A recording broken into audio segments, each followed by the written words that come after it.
Male body dysmorphia is on track to overtake female body dysmorphia within the next few decades. Does that surprise you? No, I think it's always been a thing, but especially now with how big social media is and how jacked so many people are, I think, of course, it's a big problem. But do you know there's a guy who's really good at calling people out for editing their photos? Have you seen that guy? Who? I don't know his name, but he's got quite a big social media following. And basically, anybody who has photoshops their photo or videos, he gets them. Oh, wow. So he's doing a good job. He's making sure that people are being truthful with the things that they're posting. But that makes you think how many people are editing, even people who are literally jacked and shredded, they are still pushing it, editing their photos further to bring in their waist, bring out the lats, and just, it's crazy. So, especially with women as well, imagine how bad that is for the average person who's comparing themselves to all these people. And a lot of those people are actually still editing their photos to look even more unattainable. They've peaked, they've just trained, they've got a pump, they're in good lighting, they've got a good photographer, a good camera, a good lens, they've got a tan, blah, blah, blah. And then on top of that, they're editing their photos as well. Yeah, it's, you know. I think it's one thing that messed me up a little bit when I competed. So I competed twice. And obviously when you compete, that really is the best that you are going to look probably in your life, especially for me in terms of how low I got my body fat percentage. So when I would look in the mirror, particularly after the show, when it was like more memorable, I would be like, oh, pretty fat. Because you had yourself. Because I was comparing myself to the sub 10% body fat person that I was looking in the mirror. Which is like... Well, that says it all, that not only can you have other people out there in the world, for guys and girls, that make them feel uncomfortable about their body, or they're taller or more jacked or more whatever, but you can also be that for you too.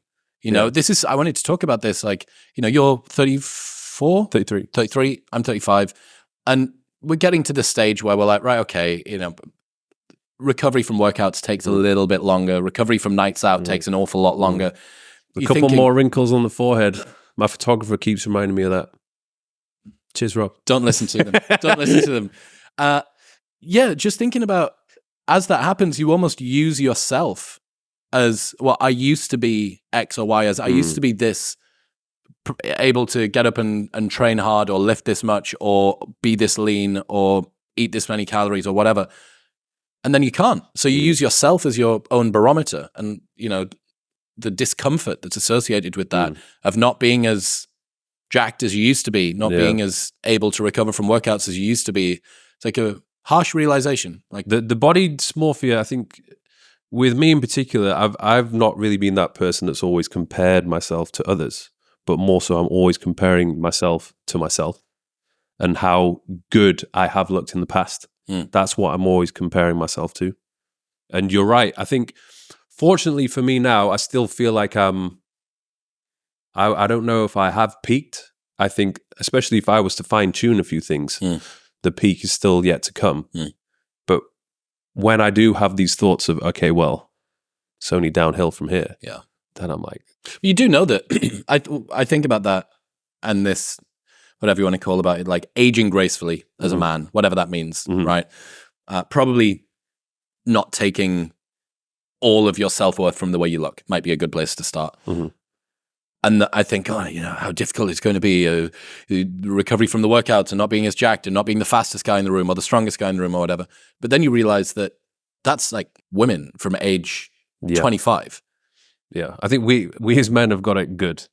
Like we can get older and age and get the grey whiskers, more wrinkles, and if anything, it's still good. Kind of, it might even make you look better. Like I remember, I look back at some footage from when I was even like 27, 28, and I feel personally I look a lot better now.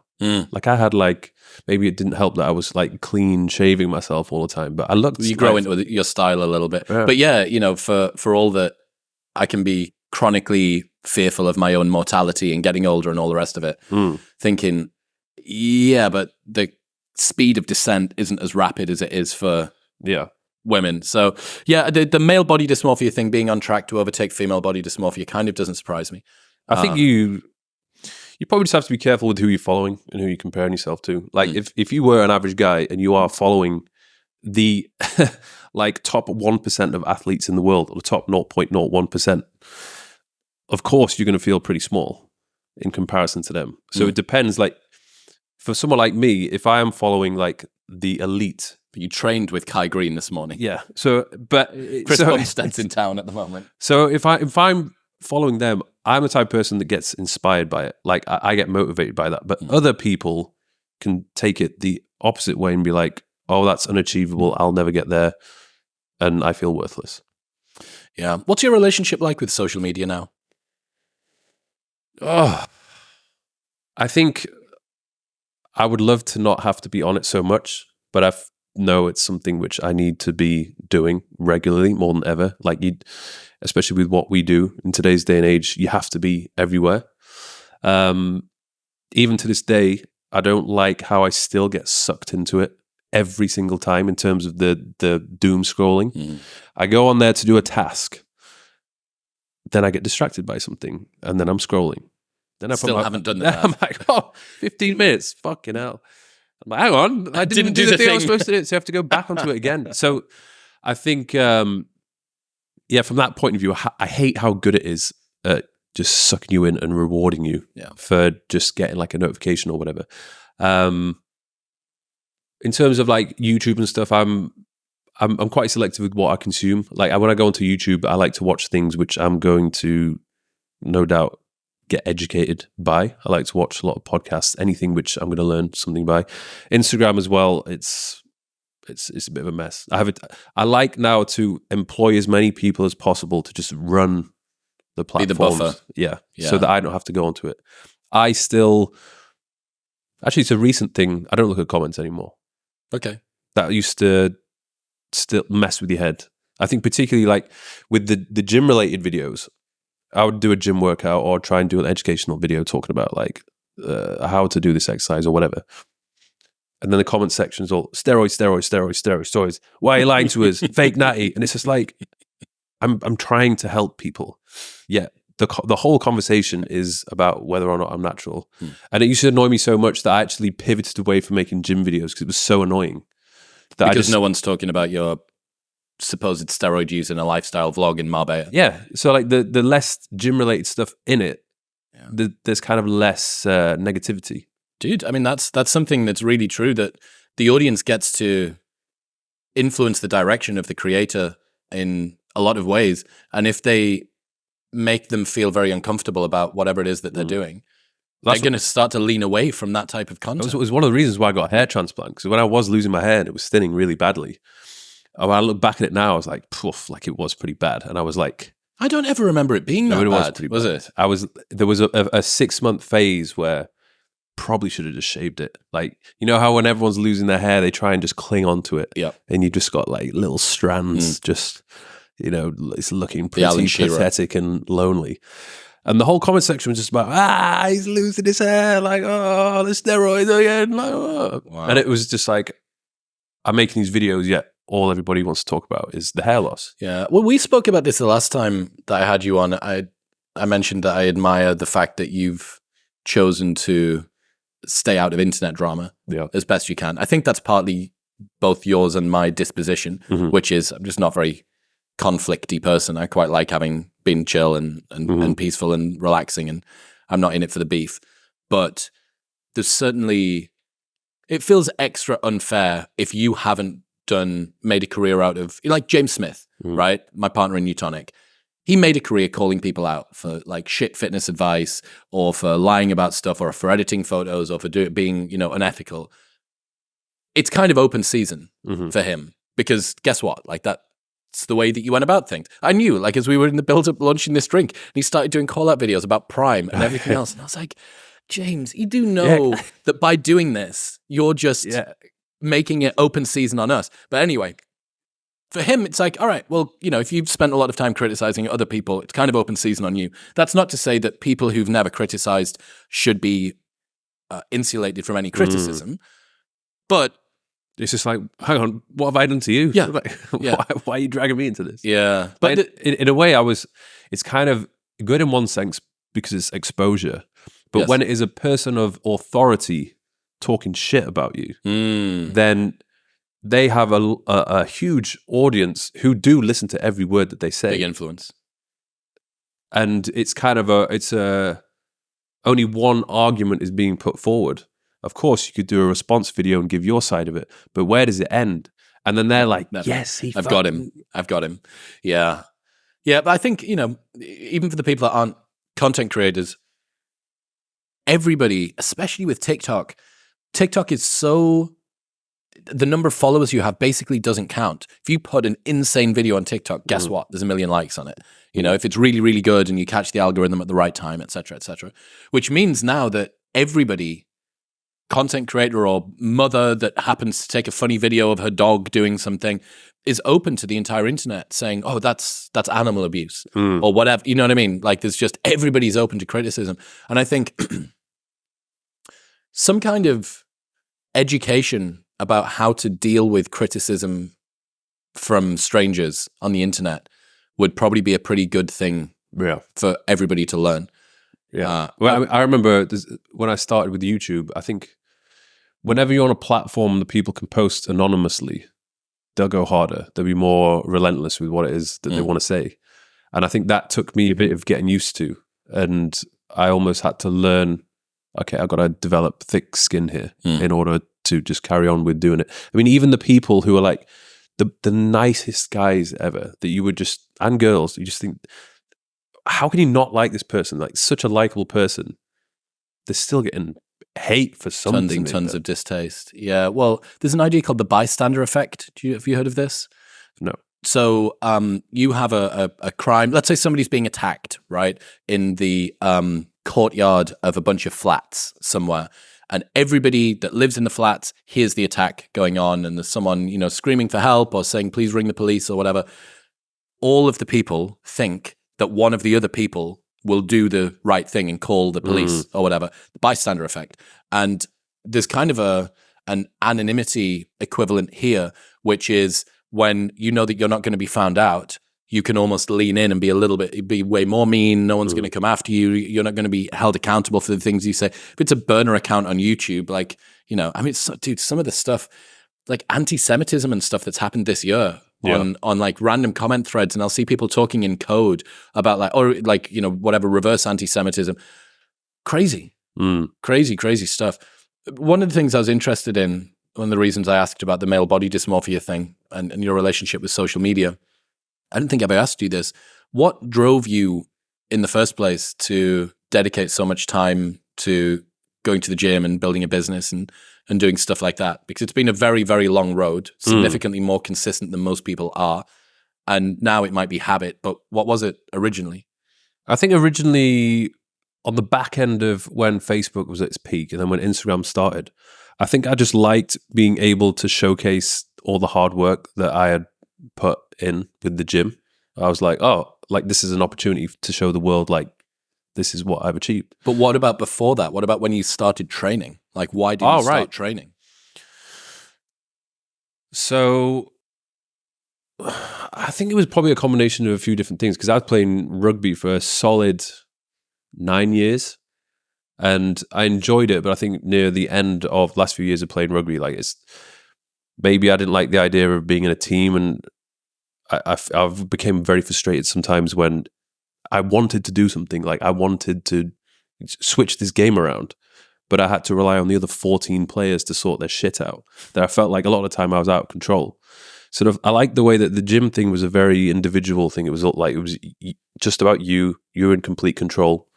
I remember the first time when I remember just walking into the gym at the school that I went to. I think I was probably 17 years old. And nobody was there. It wasn't really a thing. I had no idea what I was doing, but I put like my favorite music on the speakers and just started like just using a few of the machines. And I was just super happy doing it. And then I remember looking in the mirror and saw a little bit of a pump, and I was like, fucking hell, like I look good. So it was the instant reward that you would get from going to the gym, which made me almost want more of it. And then I think I always wanted to just be a bigger guy. I remember there was one point when I was on, I don't know if I was 15 or 16, ended up getting mugged on a bus. So I was on a bus. Where are you from? Leeds? Leeds, yeah. Double-decker bus. And yeah, these two guys came on and basically just started fucking with me and then wanted to take my money. And I felt completely useless. I couldn't do anything about it. I was like a little skinny kid back then. So I was shook by the whole experience and I felt like completely unprepared for any kind of confrontation. That I thought, well, I need to put on some size. Like, I don't know, maybe I should learn how to fight, but the easiest thing for me to do right now is just to look like the type of guy that you probably wouldn't want to get in a fight with. And I think it's been pretty good, the fact that I've been able to put on size.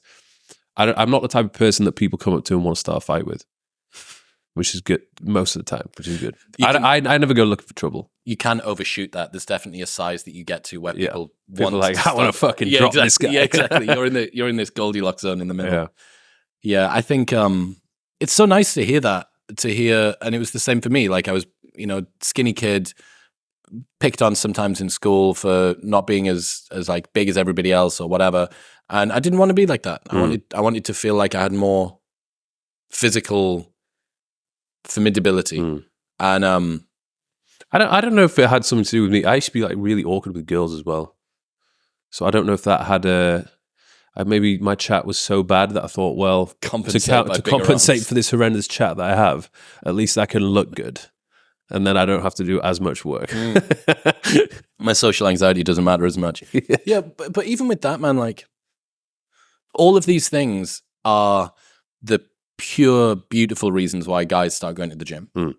And a good chunk of that, I think, has been lost in talk about body dysmorphia and comparison and unrealistic male body image standards and stuff like that. But so much of it is just, I want to feel more like a man when I've still got kind of the body of a boy. And I want to be more attractive to women and I want to be more confident. I don't understand why all men don't want to try and improve their physique and the way they look, because so much of what I have achieved to this point in time has come from my physique. Like it's crazy how many doors it's opened for me, but at the same time, just the confidence that it gives you. I know there's quite a lot of big jacked guys who are,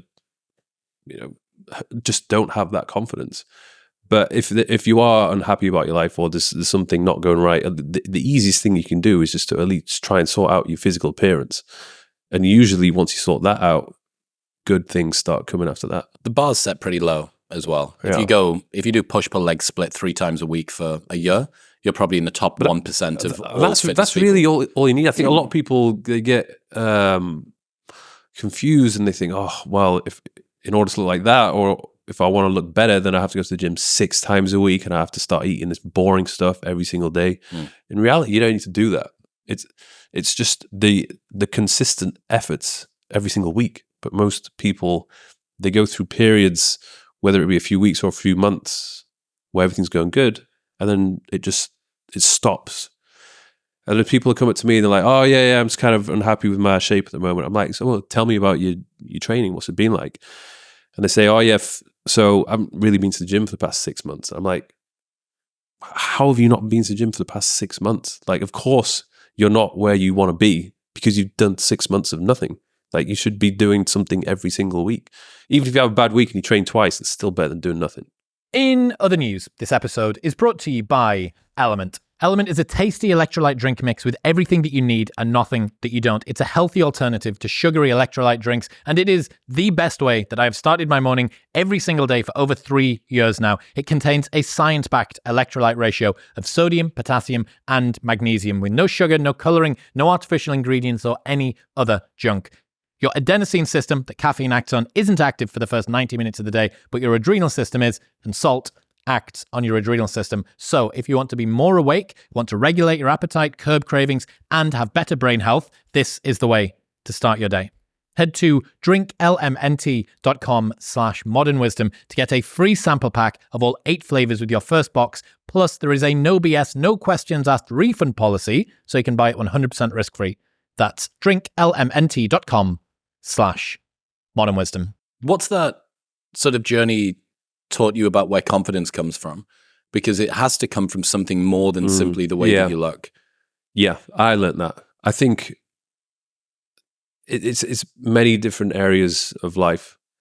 I don't think I was fully content and comfortable with the person that I was probably at the age of 20, 27, 28. I just feel like at that point in time, I was like, okay, yeah, my shit is sorted now. I think a lot of it came from being financially comfortable as well. I feel like it's quite hard to be comfortable, and not comfortable, sorry, confident when you have no money in your account.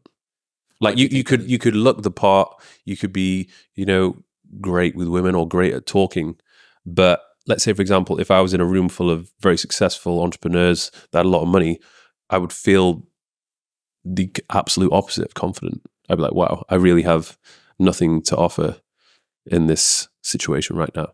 So the moment I got my finances sorted, I was happy with my physique, the way I looked, the lessons which I had learned from previous relationships and just from previous work experiences. What about the social confidence or the confidence with women as well, though?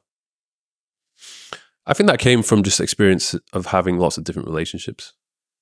Because I just, like now, in the past few years when I'd been dating someone the first time or going on a first date, it's just like, oh, here we go again. Like you just know what to do, you know what to say, and everything is good. But I think as well, this being on YouTube has helped massively.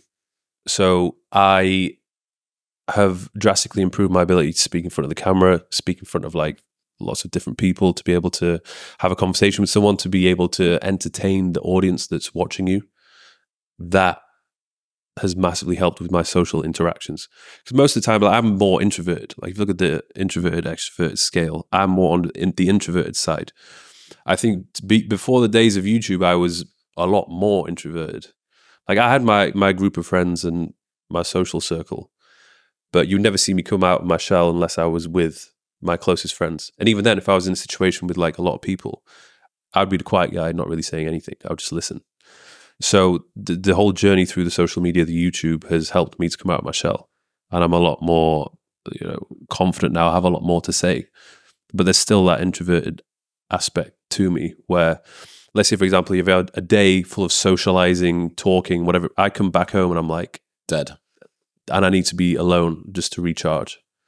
So it's, I think I always ask myself this, and I want to ask you this as well. If there's one thing that you could change about yourself, what would it be? Because for me, I think I would if I could be more extroverted, I feel like I would be able to go further with my career and everything that I'm doing, because I would just naturally want to be meeting everyone, going to events, chatting to everyone, like just entertaining everyone. But to me, that's like, it takes a lot of work for me to do that. And even sometimes before there's an event, I have to psych myself up to go, because I just want to stay at home and just do my thing and be alone sometimes. But I'm like, I need to go to this thing. So I have to, get myself prepared. And then I go and I do it. And I'm actually really happy after it's done, because I went and did something I didn't want to do.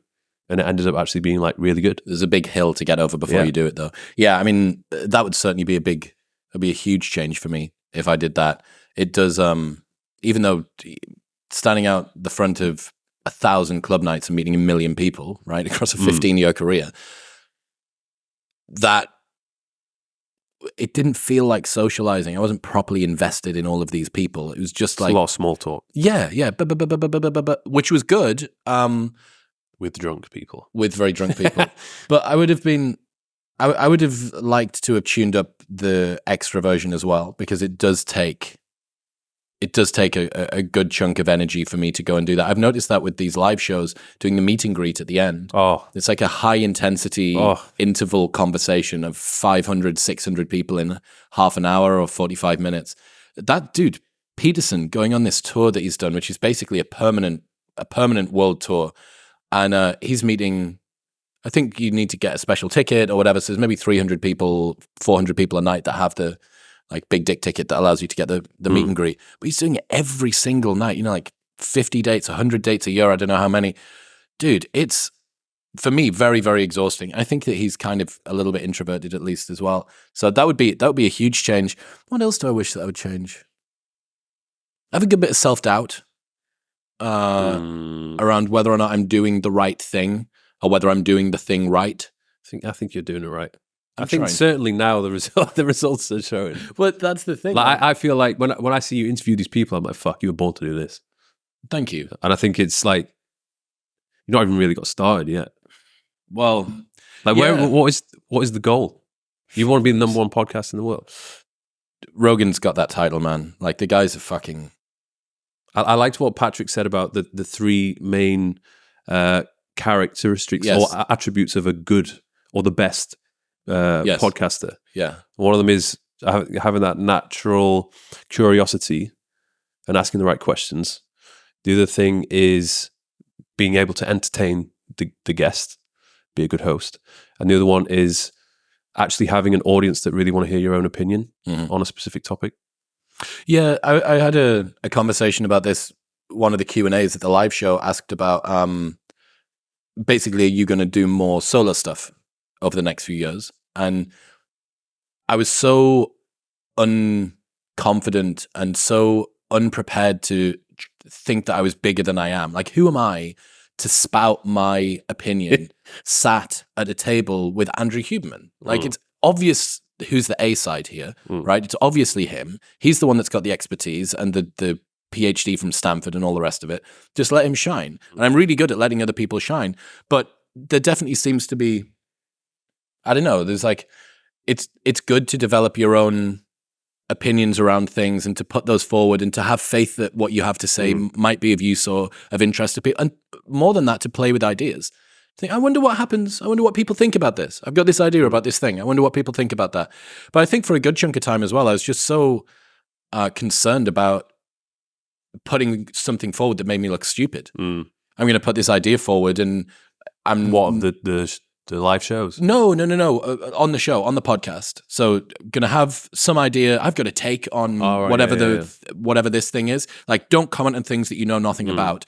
But when you're sat with an expert, you always know nothing in comparison with the expert, even if you know almost everything in comparison with a normal person that knows nothing about it, right? So because I've made a career out of being the most stupid person in every conversation.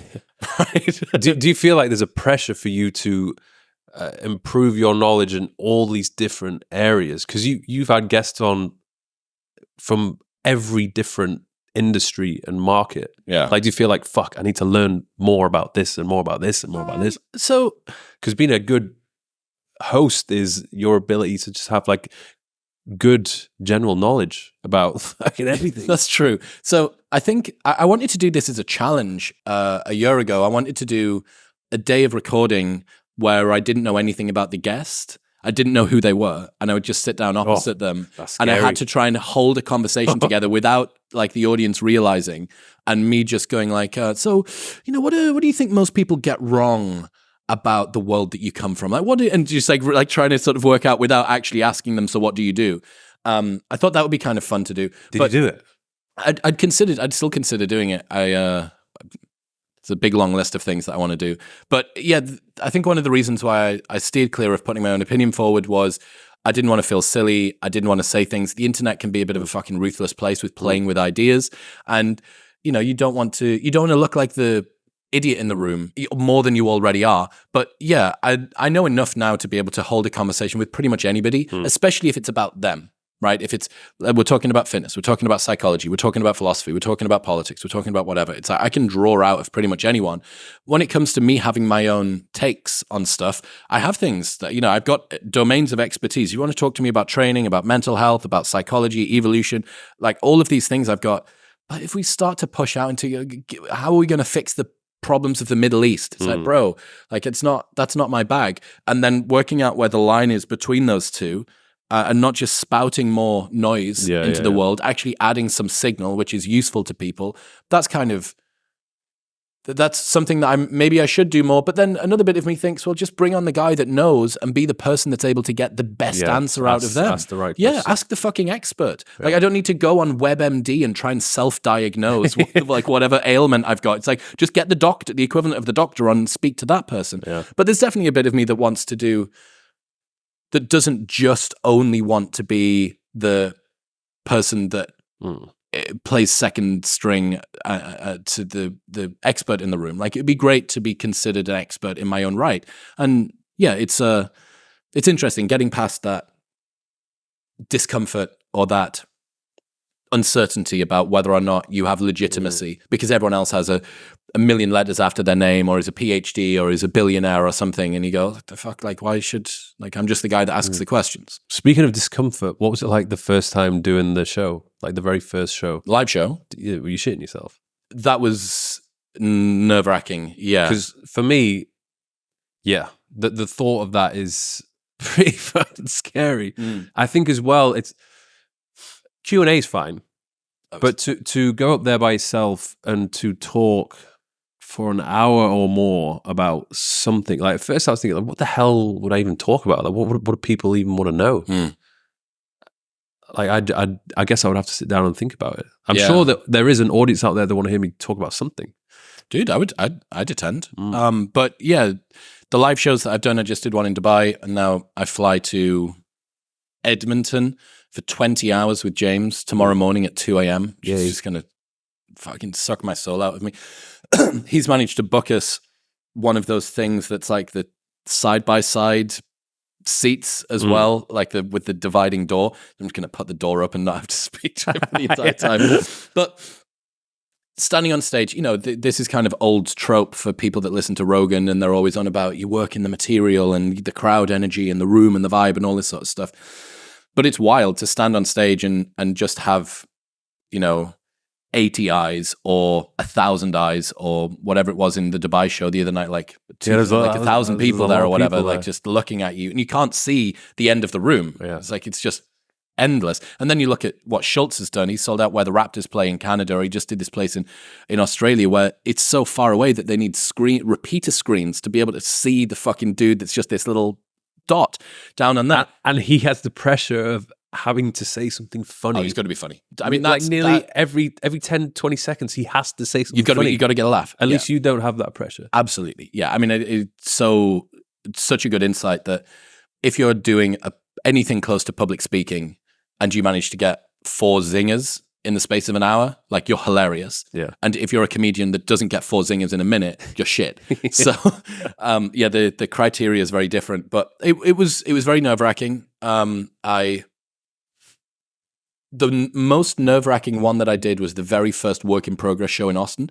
So I ran this show 4 times in Austin in front of 40 people at this like tiny kind of rundown comedy club, East Austin Comedy Club. And I ran that 4 times in front of 40 people. But that's kind of even more scary because you can hear like a cough. Or you can hear like someone's phone vibrate in their pocket. You can hear everything. It's just you in a room. I don't even really need a mic. I could probably just speak and everyone would hear. And before I went on, I checked my Whoop, and you know, it's got the stress monitor. My stress is at like 2. You've been cycling 2.8. Exactly. Nice, good evening workout, Chris. No. I was just scared. But to be honest, man, after a while, you're so confident in the material because it's a set, right? It's not scripted, but the ideas, I know this idea is interesting, and this idea is interesting, and this idea makes people laugh, and this idea makes people cry, and this idea does whatever, and after a while, you just have faith that what you're saying is important. It'd be like me saying to you, like, here's a word-for-word script that you can say that will make people be interested in what you say and laugh. Learn it off by heart, go on stage and say it, and I can guarantee 100% that it'll be fine. You wouldn't feel nervous. What you're nervous about is the uncertainty of whether or not you're going to look silly up on stage. And after you've done sufficient iterations of anything... reps in. Yeah. It's the same with the show. The only difference is that you don't have the live audience in front of you. Having a live audience in front of you and saying a thing and then watching them and being like, please love me. Like, or just at least please don't think that I'm totally terrible. Jimmy Carr told me, a true entertainer says, if you don't love me, I don't love me.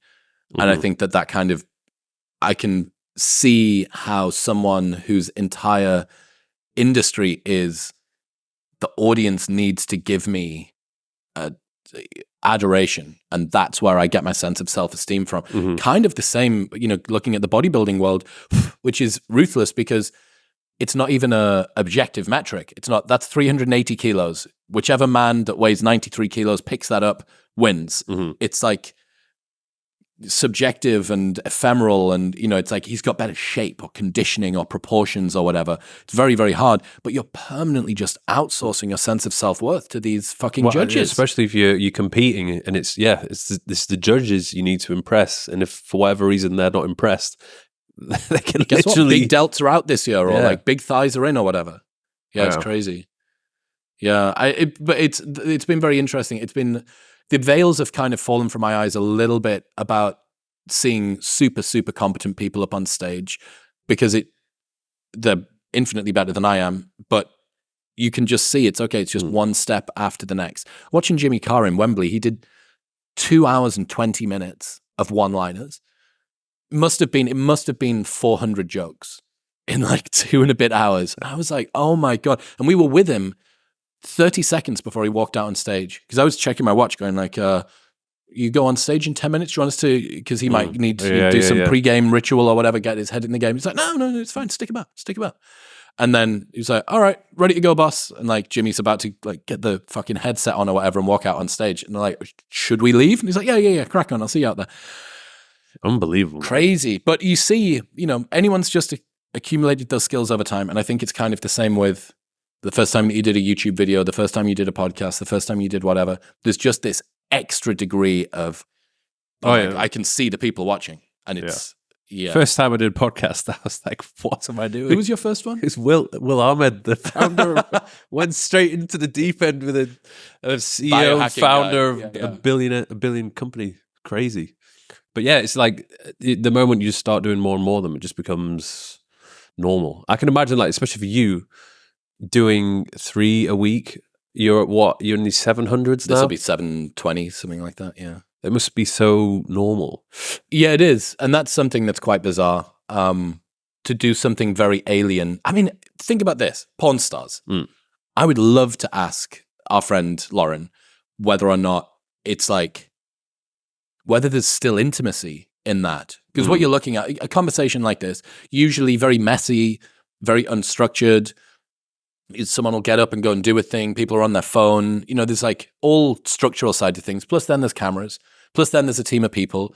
Plus then there's, it's going out to an audience, and there's going to be scrutiny, and there's going to be criticism. There's going to be whatever. So it's like something that you're familiar with in an alien environment. And I wonder whether porn stars feel the same. Something that you can be quite familiar with, but in a even more alien environment. Like it's this. I think I was speaking to Sterling. He's ex-porn star, and he was saying that even there with some actresses, there's just an instant chemistry that you can't really explain, but it's just like a thing, and it just makes things automatically very spicy and flow naturally. Whereas sometimes it's just like robotic. There's nothing there, and it's just very forced. But yet you have to try and force that chemistry. Yeah, like you tell when you watch porn if it's like. If they're having a good time or not. How much porn do you watch? Oh, that's weird. Let's not go there. I'm a connoisseur. What's porn? Yeah, I'm a connoisseur. But yeah, it's weird to think like, can people reintegrate? This is one thing. So I've been doing therapy in Austin, and this lady's great. This woman that I've been working with. Why do you need therapy? I think that everyone does. I genuinely think that everybody would benefit from just. I would love to have. I don't know if it would be therapy or just to speak to an expert on relationships. Because I feel like that is something every day, every year, I'm still learning more about relationships and how do they work? Are you with the right person? Like what? I'm sure there's a lot of things wrong with me. I don't think I'm an easy person to date, especially with my job, the way I look, social media. It's whoever I'm in a relationship with, they have to be. They got to deal with that. Yeah. They got to deal with the fact that I'll get attention. And, probably if I'm with a really hot girl, which I have been in the past, like they obviously have attention as well. So, but I'm cool with that. It's a tricky one. And I think I've always been pretty horrendous at communicating. That's just who I am. Like I would just, I don't know. I keep a lot of my feelings to myself and just assume that they know what's going on or that everything's all right. When in reality, you need to have a pretty hard conversation. Neil Strauss, the guy that wrote The Game, who is now kind of this super aligned, awakened family man, this fucking awesome quote from him that said, unspoken expectations are premeditated resentments. Jesus Christ. Unspoken expectations are premeditated resentments. And, when you're talking about that, I will maybe keep my feelings to myself. I won't really mention something that's either bugging me or that I wish that I would bring up. But you get the sense that the other person should know or might know or could know or whatever. And after a while, you almost end up building a conversation with yourself about the thing that you never said to the person who didn't know it. So yeah, I mean, Bill Perkins that wrote Die with Zero, one of the most dialed systems guys that I know, Ali Abdaal came out fucking wake surfing with us. Ali had a bad day. I bet he was good at that. Dude, Alex O'Connor, Cosmic Skeptic, came out and stood up first try.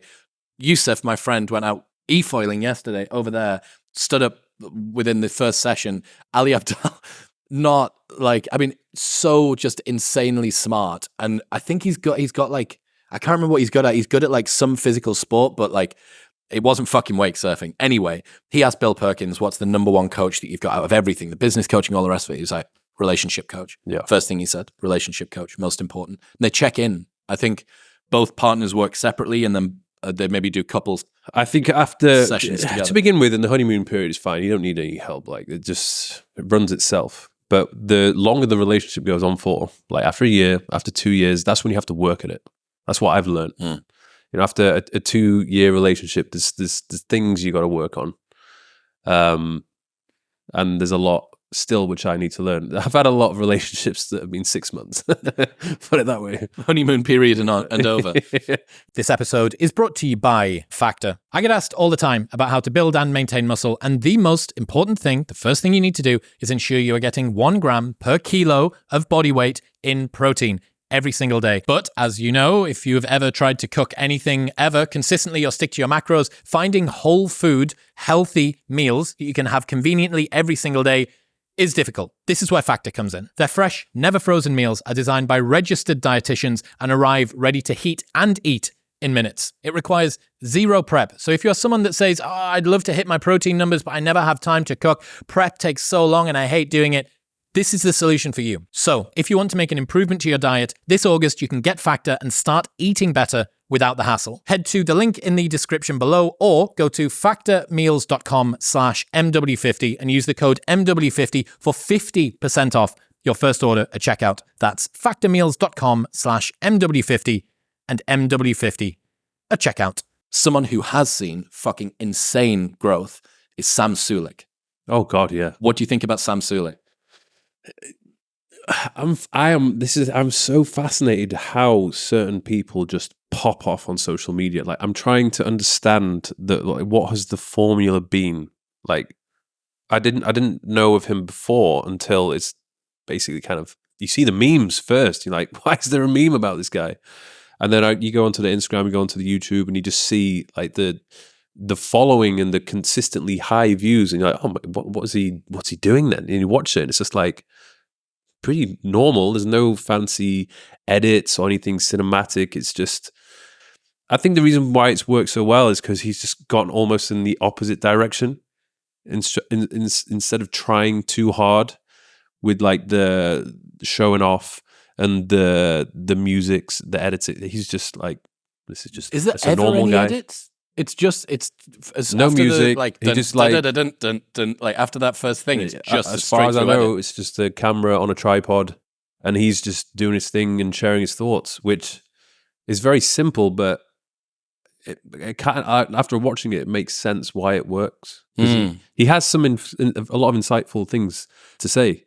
I think I heard this term the other day: growth hacking authenticity, and I think that everybody now is so skeptical of someone that's contriving a version of themselves. If you see someone that looks like they're trying too hard or they're putting on a particular, it's just, there's discomfort and ick and, I don't like that.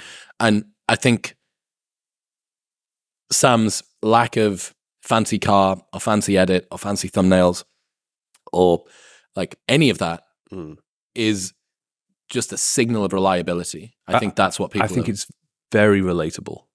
If you think about how many men are in a similar situation to him. I remember when I started the YouTube channel, like everything was really basic. I was in, it was a terraced house in Newcastle. I was doing my meal prep video in a pretty shabby kitchen. My pots and pans were all completely fucked up. Like there was no lubrication on it. It was just sticking to everything. And I was just doing my meal prep, shopping at Lidl or Aldi and just taking it to work with me. And people loved that because so many people could relate to it. And I remember the moment I kind of moved away from that, staying in more fancier places when I upgraded to my apartment in London, and I left London and came to Dubai. It was, my audience was divided. There was half of them who were like really inspired and they were like, wow, like look what he's done. I want to do this as well. And then there's the other half who were just like, I can't really relate to you anymore. Like I can't relate to your life. Yeah. Well, I mean, make no mistake, man. If I was to guess the revenue that Sam is making per month, forget his hostile sponsorship and forget the other stuff, just from AdSense, I reckon it's at least $250,000. Yeah.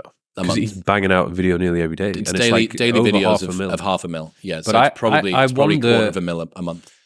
There is always trends in the industry. Like something comes along from nowhere and is very popular.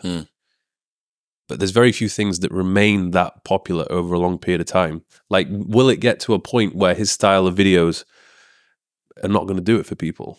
Like, it gets to a point where it's boring now. Like, let me find something. What's the next hot trending thing? Yeah. Well, there's definitely, for every trend, there is a counterculture trend. So I said this before. If you want to predict the future, look at a trend that exists now, for which there hasn't yet been the exact opposite. So for every, let's say like Mike Thurston, well-edited fitness vlog with like cool fucking cinematic lighting and a guy with a gimbal and stuff, there's a Sam Sulek, which is kind of the same thing, but delivered in a very different sort of a way. Summer 2020, everyone's locked down, no one can go out. Summer 2021, Megan Thee Stallion does Hot Girl Summer, dress yourself up, go out, like have casual sex, like be dolled and glam. Summer 2022 is Feral Girl Summer, which is be a sloth, don't shave, don't wash, you don't need to be bothered even leaving the house, just eat beans in your pajamas. So like you have culture or trend and then counterculture or counter trend. And I think that Sam largely is not necessarily, probably a worse example to use you. I don't know who he's quite the antithesis of, but he's definitely counter to much of the fitness industry that is contrived. That's like, kind of like the equivalent of the pop idol boy band that was like pieced together. Like you're the cool one and you're the whatever one. It doesn't feel like that. It's just some bloke going about his day. But, and I said this on an episode with Zach and people got mad about it. I still think it's the truth. If Sam wasn't elite level jacked, people wouldn't follow him. I think that what works about Sam, if Sam was some skinny fat guy that wasn't in good condition, wasn't lifting heavy and didn't have really great insight about fitness, he's just some bloke going to the gym. That's a lot of people. That's so much. That's everyone's YouTube. Yeah. That's every person's YouTube channel. I think that Sam is a likable, relatable guy who happens to be fucking massive. And it's like, he's me, but better. Yeah. He's so much of what we have is relatable and is the same. And on top of that, he's, bodybuilder huge. It's like, I look at Sebum as well. Like Sebum has this huge, like he is the biggest name in bodybuilding now. And I try and think, well, okay, so why is that the case?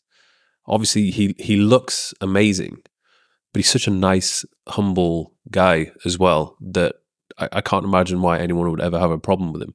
So you combine that super jacked, amazing physique with just being a nice, humble guy. And it does, without a doubt, get harder to remain humble when you have that many people who are idolizing you. You have like over 21 million people following you.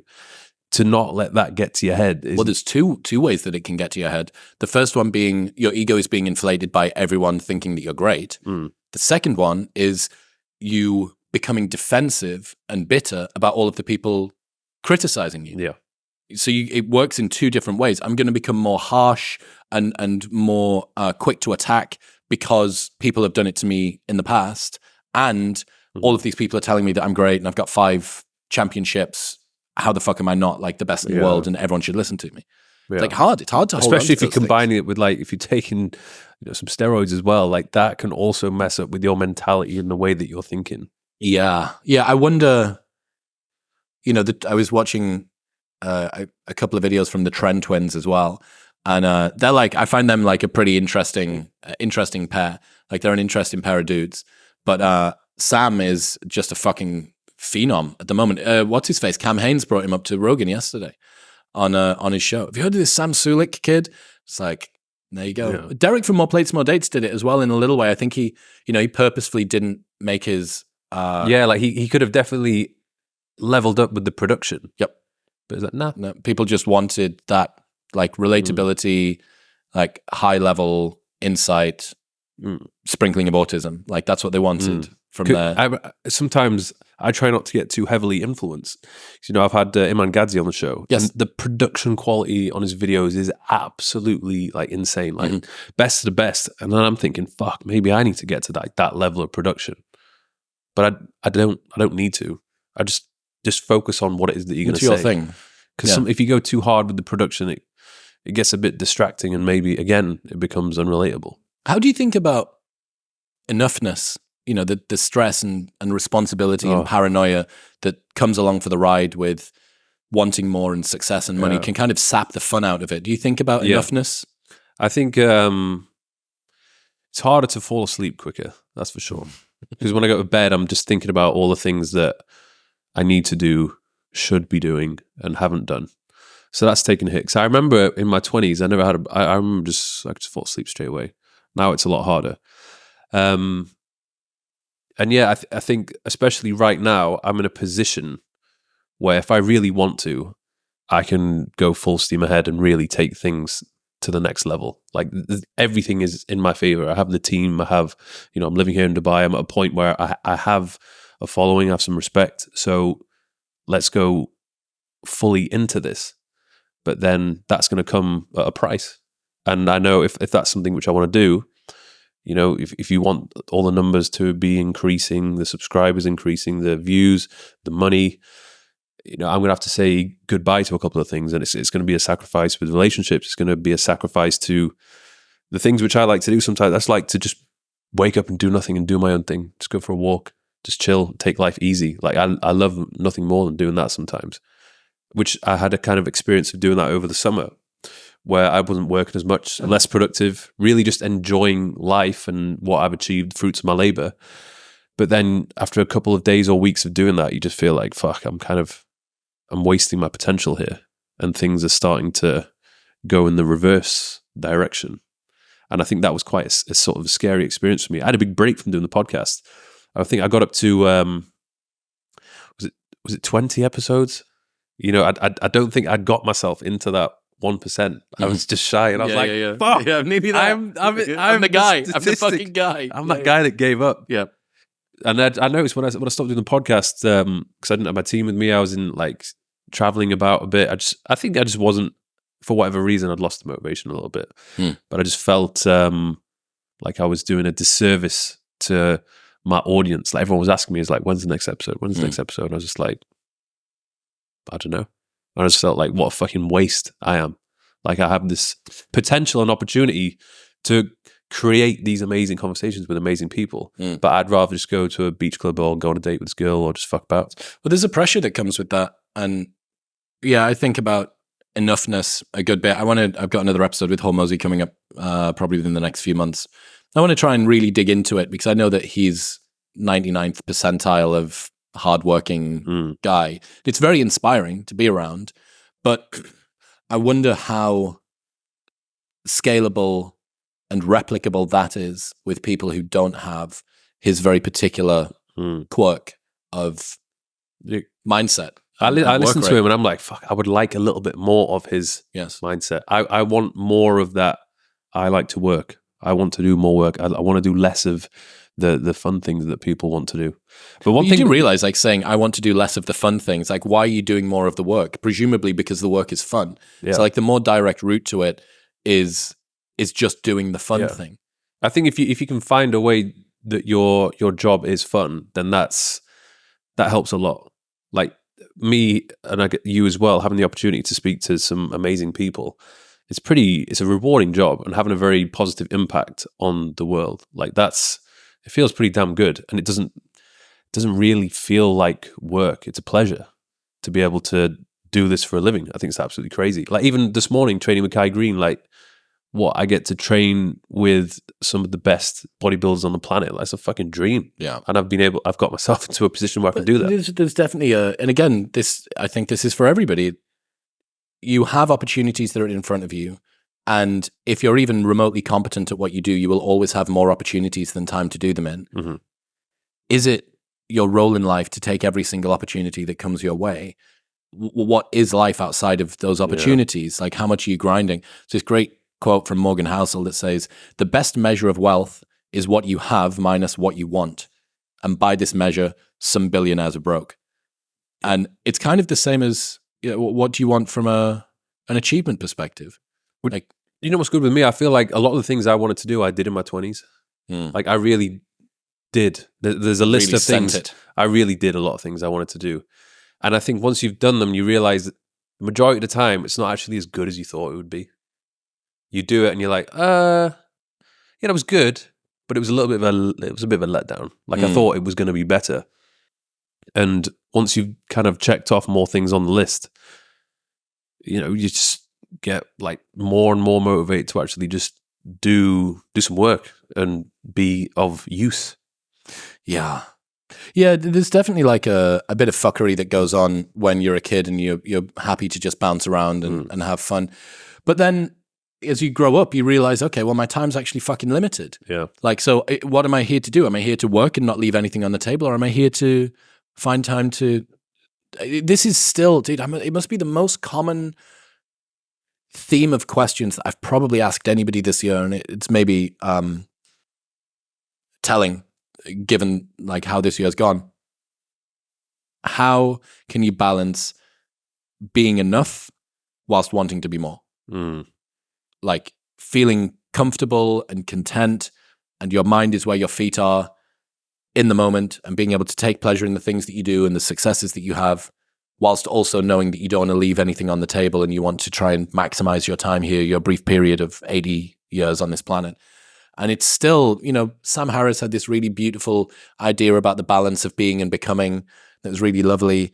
But tactically, I have to say I'm struggling to still really, really get that balance nailed, because so much of what you do when you want to become better, I want to become bigger, I want to become leaner, I want to become richer, I want to move to a better house, I want to move to a better neighborhood, I want to be smarter, I want to be more articulate, whatever. All of those things, as soon as you posit that ideal, you then start to compare yourself to that ideal and you find yourself lacking. And in that lack is dissatisfaction that rips you out of the present moment.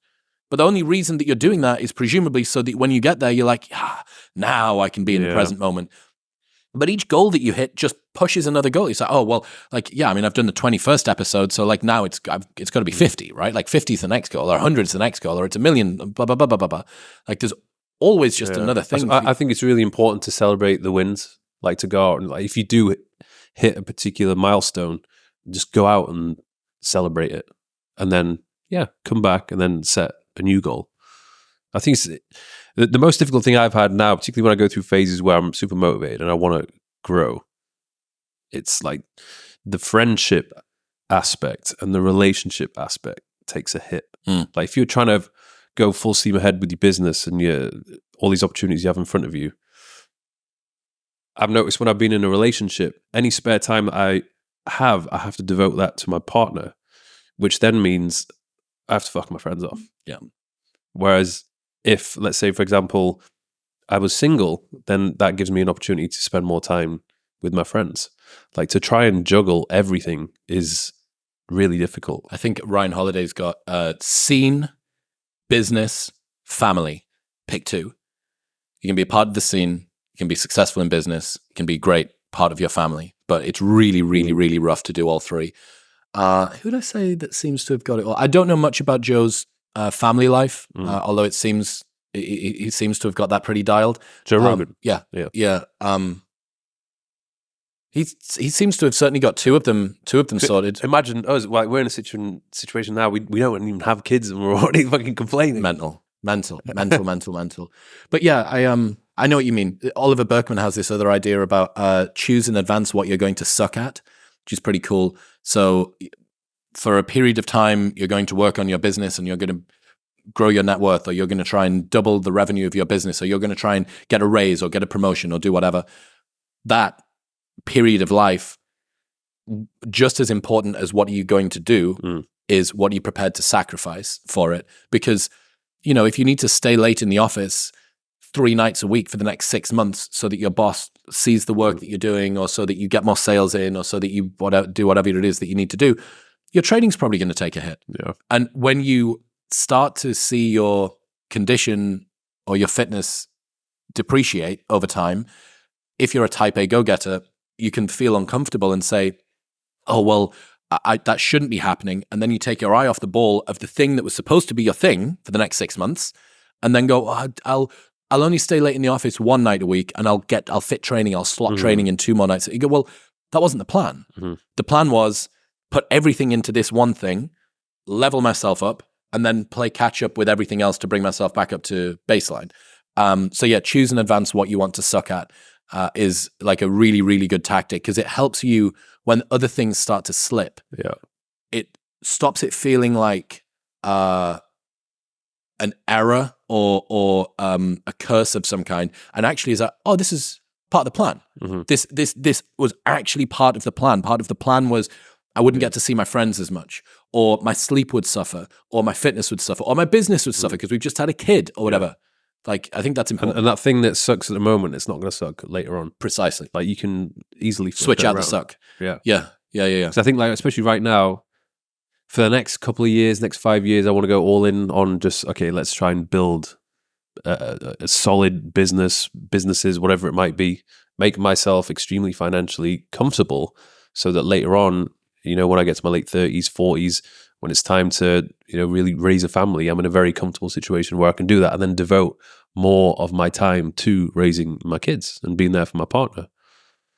That's the plan that I think I've got as well. That one of my friends, David Perel, told me most of my 20s was spent making myself into the dad that my future kids deserve.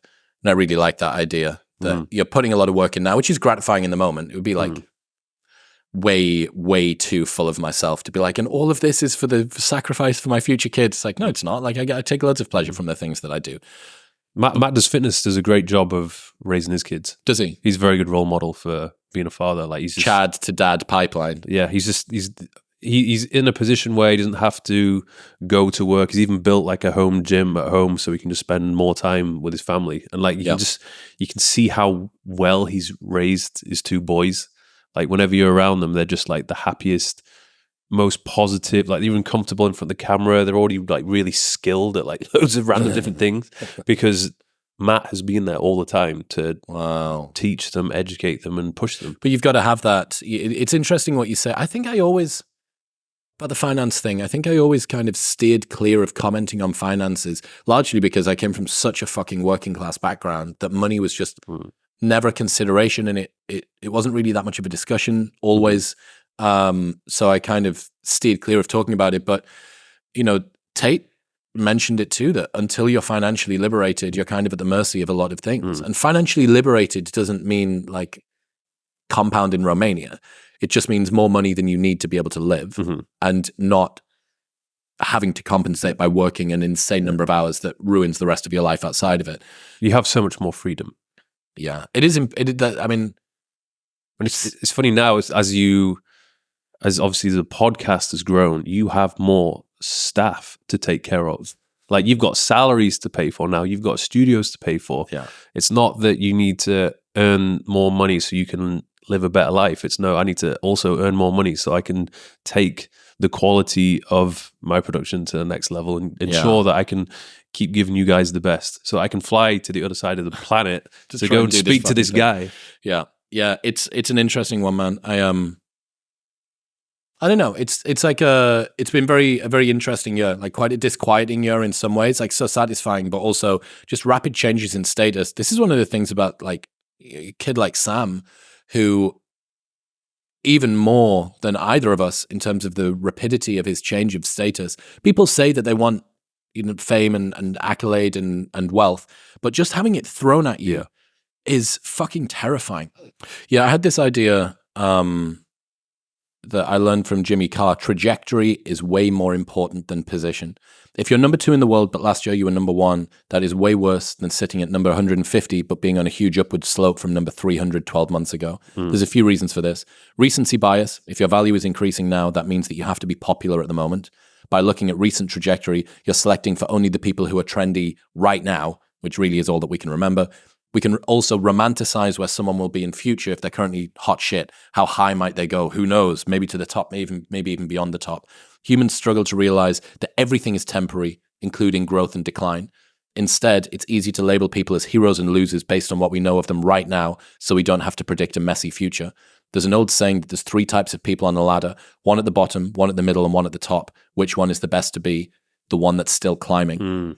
This doesn't just work for status, but possessions, achievements, wealth, sex, and everything else. It's not just how we see other people, it's also how we see ourselves. We know when we're moving up or down, when life is getting better or worse. Andrew Tate said, having things isn't fun. Getting things is fun. Another way to look at this is any accomplishment is just a new higher bar for you to get over in future. I see this in my own work. Let's say that we do a new episode that hits 1 million plays in a day. Amazing. That's very exciting and a new record. Wow. Also, that means that every video in future is now going to feel unimpressive unless it does 1.1 million views or higher in 24 hours. In this way, rapid increases in status are more a curse than a blessing. So here's a theory which I co-signed with Dan Bilzerian like a few weekends ago, so you know it's legit. Even though we might want our goals and accomplishments to arrive immediately, maybe a smarter strategy is to stretch out the achievements of our dreams. We shouldn't wish for overnight success, as we would then need to be able to beat it pretty soon, lest we feel like we're declining. Instead, slow, consistent progress is a more reliable way to maintain satisfaction. Purposefully aiming for slow success strategy may actually ensure you always feel like you're going in the right direction. 100%.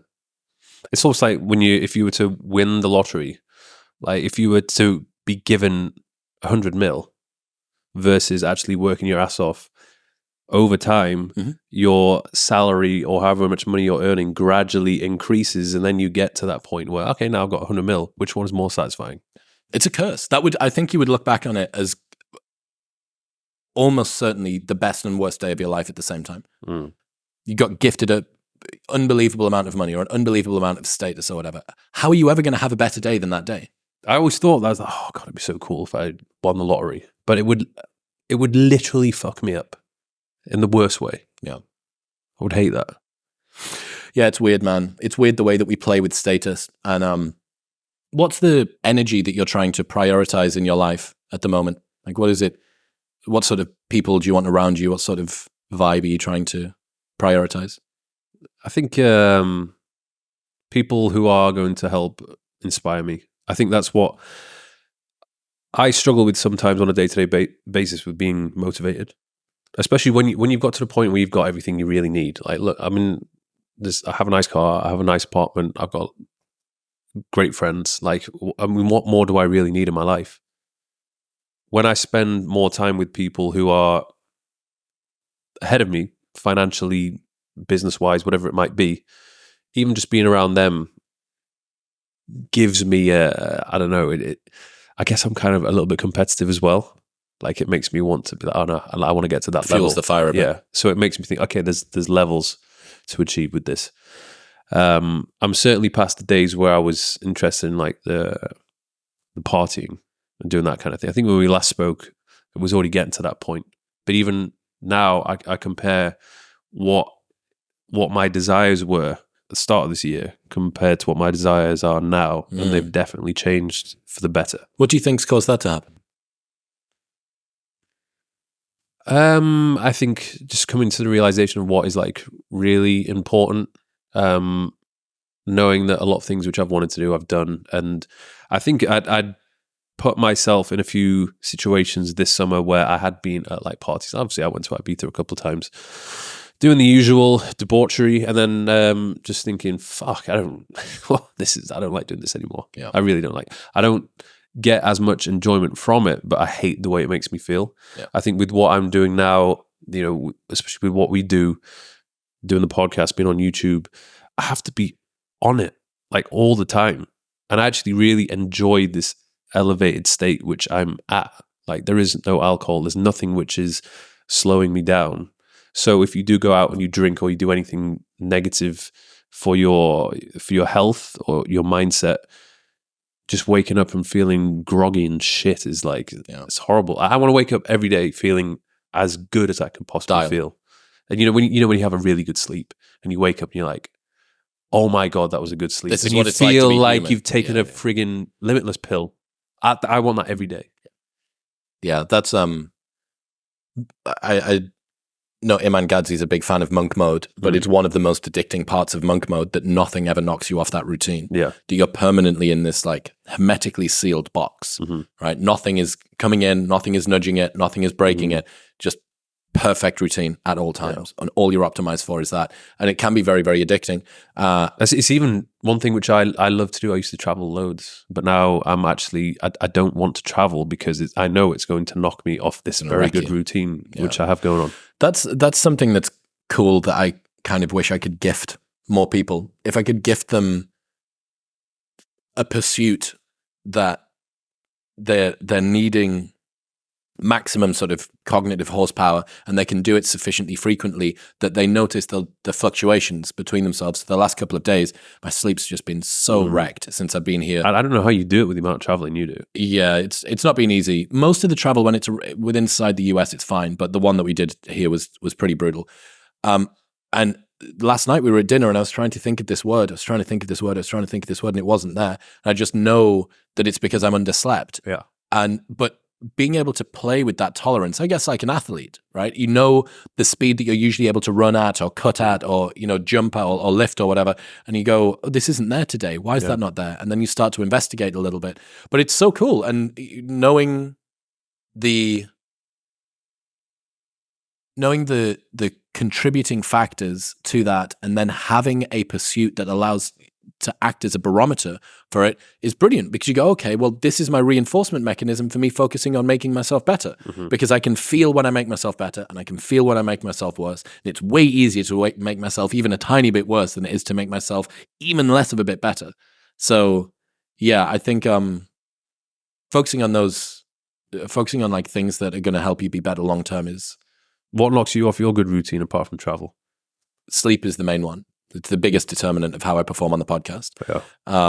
If I haven't slept well, if I haven't trained consistently.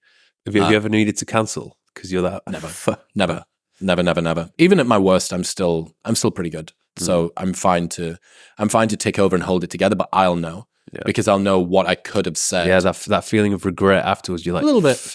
It's usually during. I don't have that much regret once we finish, because I'm like, oh look, like I can't go back and redo it. But while it's happening, I find myself chastising myself about. Lex has spoken about this. You'll say a word imprecisely, or you'll say a sentence that could have been nicer, could have been more lean, and as you're saying it, you'll think that was fucking shit. Like I must do better. But yeah, sleep is a big one. Sugar is a huge one for me. If I've had I don't know why I would do this. I wouldn't do this. But if I went and had a massive almond croissant and a hot chocolate or something before I went to go and record, all like inflamed and sluggish and stuff, awful. But what I found I operate really well on is meat and fat and a little bit of fruit on the morning. And in my mind, I can pretty much eat as much of that as I want. Yeah. And I don't ever feel a crash off the other side of it. So most mornings it's like... Because the fasted could be a bit risky. It is, because you risk falling off a cliff and you don't have any energy. So I've found for me, ton of scrambled, like 4 scrambled eggs, some bacon, like maybe some sourdough toast, usually not. And then nice bowl of fruit or something, mixed berries or something like that. And that, if I have that at 9 a.m., that can carry me through till 3 p.m. easily, just off the back of that. And then a little bit of caffeine and some other stuff will take me over. But yeah, man, sleep, sugar, both of those will absolutely ruin the way that your mind junk works. Food fucks me up. What's going on next? What can people expect from you over the next couple of... Oh, you've got new t-shirts, which you've got on. Oh, yeah. Are you wearing one? I don't know. No, because the only ones that you were able to give me were ones that were infested with your musk.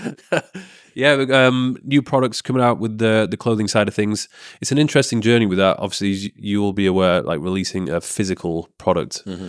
I'm going to keep trying to scale that. I've got a course coming out mid-December.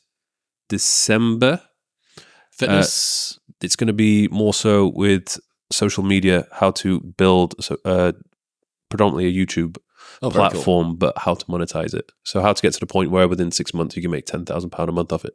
Wow. That is that's the blueprint.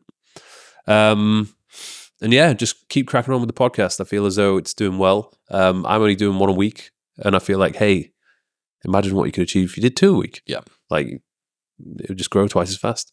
Yeah. Well, I mean... And then I have my main channel, which is, well, you're trying to kind of water that as well. Yes.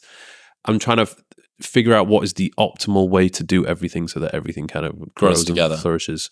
Yeah. I think you should do a newsletter. I think I told you this last time. Yeah. But I think, what you have felt as an enjoyment from doing the podcast and having these conversations, doing the same thing for writing, even if you're not a writer, which I wasn't before I started, and now 1,000 word blog posts in, like 200,000 words over whatever. Would you write yourself? Yeah. Every single week. And I it's one of the most fun things that I do. Over a weekend, I'll think, what the fuck did I learn this week? There's 500 words, and then who's coming up, and then give me some. I'm always looking out for facts. I'm always looking at. It's the same reason why doing a gratitude journal is good, because you know that at the end of the day, you need to find something to be fucking grateful about. So during the day, you're always scouring for things to do it. But I highly, highly recommend a newsletter. Apart from the fact that it's amazing as a marketing tool, it's genuinely enjoyable, and I really, really think that it brings value to people in a way that even YouTube and podcasting can't. It's so lean, and it acts almost like a public journal for you. And obviously you get to choose the level of openness of vulnerability, transparency about your own life. But yeah, I'd subscribe the fuck out of that. So dude, I'm excited to see what we get up to over the next year. When's the book coming out? Oh god, it should be start of 2025 if everything goes well. But so another year and a bit. So 6 months to write, 6 months to publish is interesting. The way that it works. But it's the publishing thing is just such a big, slow behemoth to spin up. But yeah, should hopefully be done by then. That being said, I haven't really thought beyond this tour. I get myself back to Austin on the 11th of December, and that's like, get up to that point and then limp to the UK for Christmas and then just sleep at mum and dad's for a week. I'm looking forward to that. There'll be at least a week period where I kind of have just try and forget about everything and just be in the present, especially with family. Yeah. Dude, I appreciate you. Thank you for coming on again. Thank you, bro. Pleasure as always. If you enjoyed that episode, then press here for a full-length 2-hour podcast episode with Mr. Olympia Classic Physique, Chris Bumstead. Go on. Press it.